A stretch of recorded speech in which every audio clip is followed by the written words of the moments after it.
worry about. She propped the door open with a chair.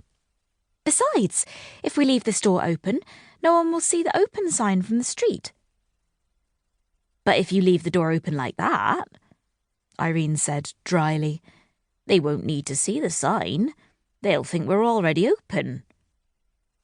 True, Charlie blinked. Then I'll just have to ask anyone who comes in, politely but firmly, to come back later. Good, was Irene's tart response, who seemed unlikely ever to make cheeriest employee of the week, because we still have loads to do before we can open. For instance? Well, apart from checking all the sauce bottles and checking the salt and pepper cellars and filling the cutlery drawers.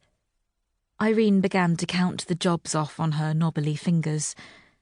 All the pavement tables and chairs need to go outside. Today's specials need to be chalked onto the wall board, and Babs is up to her eyeballs in clotted cream in the kitchen.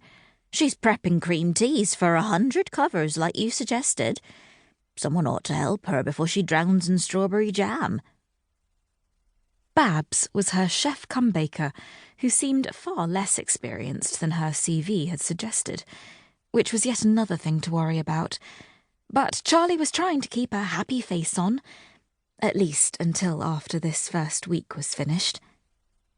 I'll do the specials board, Charlie said, rooting about for the mini bucket of coloured chalk pens behind the counter. I can't do the tables and chairs, Irene told her in an injured tone.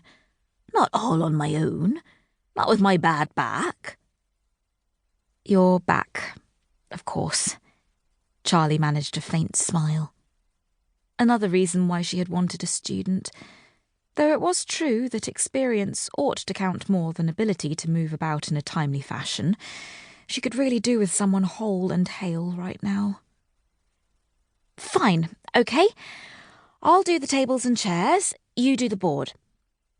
Don't blame me if the writing's a bit wobbly, though, Irene warned her, grabbing the mini bucket of chalk pens. She nodded towards the outside sign. Like that one there.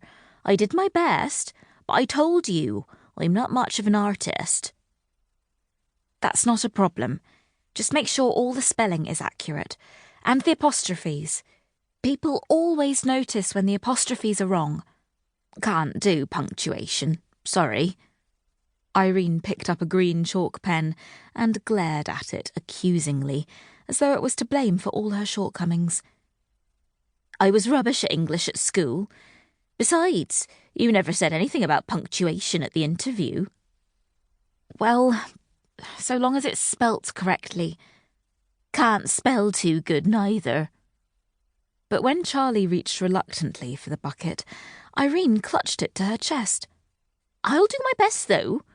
Rather specials than tables and chairs, thank you very much. And with that, Irene scurried away to fill out the specials board. Charlie stared after her in mild annoyance, then picked up one of the round metal tables and carried it outside. That woman could move surprisingly fast for someone with chronic back pain, she thought suspiciously. In fact, though she disliked thinking the worst about anyone, there only ever seemed to be something wrong with Irene's back when called upon to do a job she didn't like.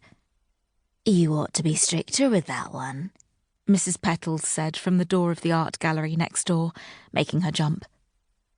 Charlie set the metal table down with a distinct crack and turned to look at her neighbour. Sorry? Mrs. Petals was in her early 50s, with a huge white blonde knot of hair that sat like a spider's nest on the back of her head. She was tall and spindly, with a deep voice that made people look twice, and always wore the same long brownish-grey cardigan, whatever the weather, over a range of checked pinafore dresses or corduroy slacks. Her voice deepened even further now. You're the boss, not Irene. You need to make sure she knows that. She'll be running rings round you within a week if you let her get away with picking and choosing jobs like that. Blimey, the woman must have ears like a bat, Charlie thought. Thanks for the tip, Charlie said sharply.